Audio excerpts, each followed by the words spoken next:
ओम नमः शिवाय। दोस्तों, आप सबका स्वागत है मेरे YouTube चैनल पूजा सहारा पर। दोस्तों, आप सब स्वस्थ और सही रहें, यही आशा और प्रार्थना करती हूँ। तो आज हम शुरू करते हैं शिव महापुराण सावन मास महात्म का अध्याय 4।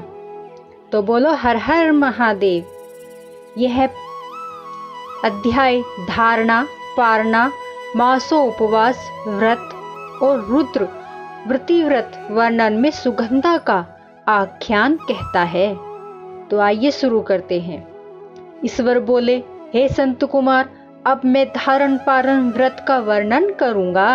प्रतिपदा के दिन से आरंभ करके सर्वश्रेष्ठ पुण्याह वाचन करना चाहिए। इसके बाद मेरी प्रसन्नता के लिए धारण पारण व्रत का संकल्प करना चाहिए। एक दिन धारण व्रत करे, दूसरे दिन पारण व्रत करे। धारण में उपवास तथा पारण में भोजन होता है। श्रावण मास के समाप्त होने पर सबसे पहले पुण्याह वाचन करना चाहिए। इसके बाद हे मानद, आचार्य तथा अन्य ब्राह्मणों का वरण करना चाहिए।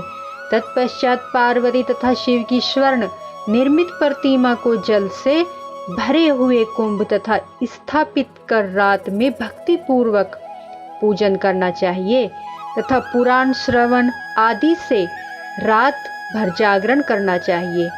प्रातःकाल अग्नि स्थापना करके विधि पूर्वक होम करना चाहिए। त्र्यंबकम इस मंत्र से तिल मिश्रित भात की आहुति डालनी चाहिए। उसी प्रकार शिव गायत्री मंत्र से घृत मिश्रित भात की आहुति डाले और पुनः षडाक्षर मंत्र से खीर की आहुति प्रदान करे। तदंतर पूर्ण आहुति देकर होम शेष का समापन करना चाहिए। इसके बाद में ब्राह्मणों को भोजन कराना चाहिए। साथ ही आचार्य की पूजा करनी चाहिए। हे महाभाग, इस प्रकार से उद्यापन संपन्न करके मनुष्य ब्रह्म हत्या आदि पातकों से मुक्त हो जाता है।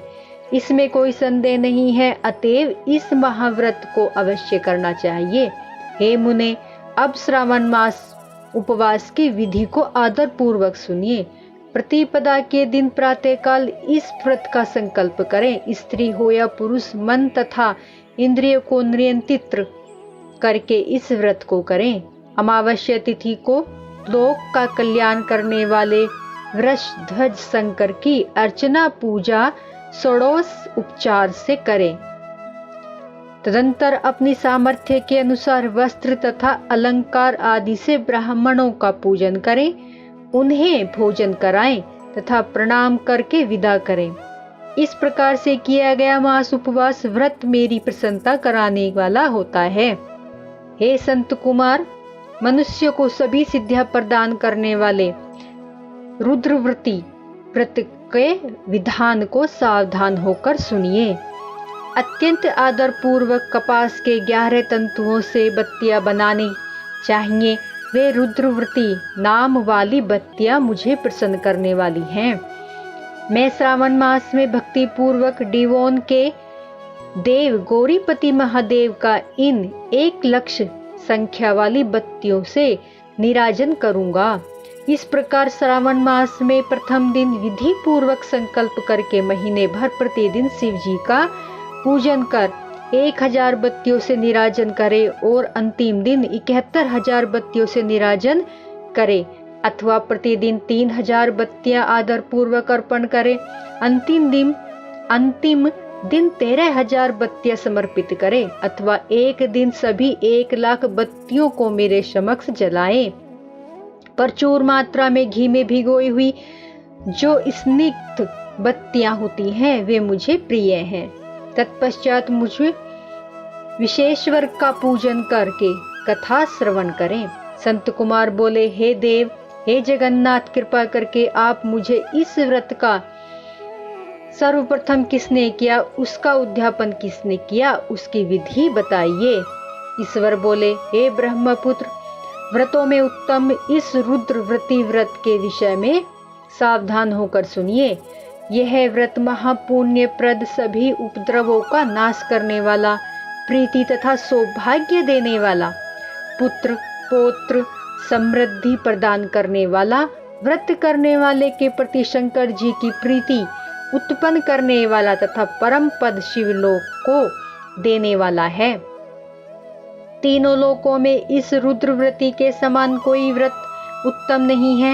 इस संबंध में लोग यह प्राचीन दृष्टांत देते हैं। शिप्रा नदी के रम्य तट पर उज्जैनी नामक सुंदर नगरी थी। उस नगरी में सुगंधा नामक एक परम सुंदरी वीरांगना थी। उसने अपने साथ संसर्ग के लिए अत्यंत दुस्सह शुक्ल निश्चित किया था। 100 स्वर्ण मुद्रा देकर संसर्ग करने की शर्त रखी थी। उस सुगंधा ने युवकों तथा ब्राह्मणों को भ्रष्ट कर दिया। उसने राजाओं तथा राजकुमारों को नग्न करके उनके आभूषण आदि लेकर उनका बहुत तिरस्कार किया था। इस प्रकार उस सुगंधा ने बहुत लोगों को लूटा था। उसके शरीर की सुगंध से कोस भर का स्थान सुगंधित रहता था। वह पृथ्वी तल रूप पर रूप लावण्य और कांति की मानो निवास स्थली थी। वह 6 रागों 36 रागनियों के गायन में तथा उनके अन्य बहुत से भेदों की भी गान क्रिया में अत्यंत कुशल थी। वह नृत्य में रंभा आदि देवांगनाओं को भी तिरस्कृत कर देती थी और अपने एक एक पग पर अपनी गति से हाथियों तथा हंसों का उपहास करती थी। किसी दिन वह सुगंधा कटाक्षों तथा बोहों चलाने के द्वारा काम बाणों को छोड़ती हुई क्रीड़ा करने के विचार से शिप्रा नदी के तट पर गई। उसने ऋषियों के द्वारा सेवित मनोरम नदी को देखा। वहां पर कई विप्र ध्यान में लगे हुए थे तथा कई जप में लीन थे, कई शिवार्चंद्र में रत रहे थे, कई विष्णु के पूजन में तल्लीन थे। हे महामुने, उसने उन ऋषियों के बीच विराजमान मुनि विशिष्ट को देखा। उनके दर्शन के प्रभाव से उसकी बुद्धि धर्म में प्रवृत्त हो गई। जीवन तथा विशेष रूप से विषयों से उसकी वृत्ति हो गई और वह सिर झुकाकर बार बार मुनि को प्रणाम करके अपने पांव की निवृत्ति के लिए मुनि श्रेष्ठ वशिष्ठ जी से कहने लगी। सुगंधा बोली, हे नाथ, हे योगीश, मैंने बहुत से पाप किए हैं, अतः हे प्रभु, उन समस्त पापों के नाश के लिए मुझे उपाय बताइए। ईश्वर बोले, हे संत कुमार, उस सुगंधा के इस प्रकार कहने पर वे दीन वत्सल मुनि विशिष्ट अपनी ज्ञान दृष्टि से उसके कर्मों को जानकर आदर पूर्वक कहने लगे। वशिष्ठ बोले, तुम सावधान होकर सुनो। जिस पुण्य से तुम्हारे पाप का पूर्ण रूप से नाश हो जाएगा, वह सब मैं अब तुमसे कहता हूँ। हे भद्रे, तीनों लोकों में विख्यात वाराणसी में जाओ। वहां जाकर तीनों लोकों में दुर्लभ महान पुण्य देने वाला तथा शिव के लिए अत्यंत प्रीतिकर रुद्रव्रती नामक व्रत को उस क्षेत्र में करो। हे भद्रे, इस व्रत को करके तुम परम गति प्राप्त करोगी। ईश्वर बोले, तब उसने अपना धन लेकर सेवक तथा मित्र सहित काशी में जाकर वशिष्ठ के द्वारा बताए गए विधान के अनुसार व्रत किया। इस प्रकार उस व्रत के प्रभाव से वह सशरीर उस शिवलिंग में विलीन हो गई। हे संत कुमार, इस प्रकार जो स्त्री इस परम दुर्लभ व्रत को करती है, वह जिस जिस अभिष्ट पदार्थ की इच्छा करती है उसे निसंदेह प्राप्त करती है। हे सुव्रत, आप मणिक्रिय कृत्यों का महात्म्य सुनिए।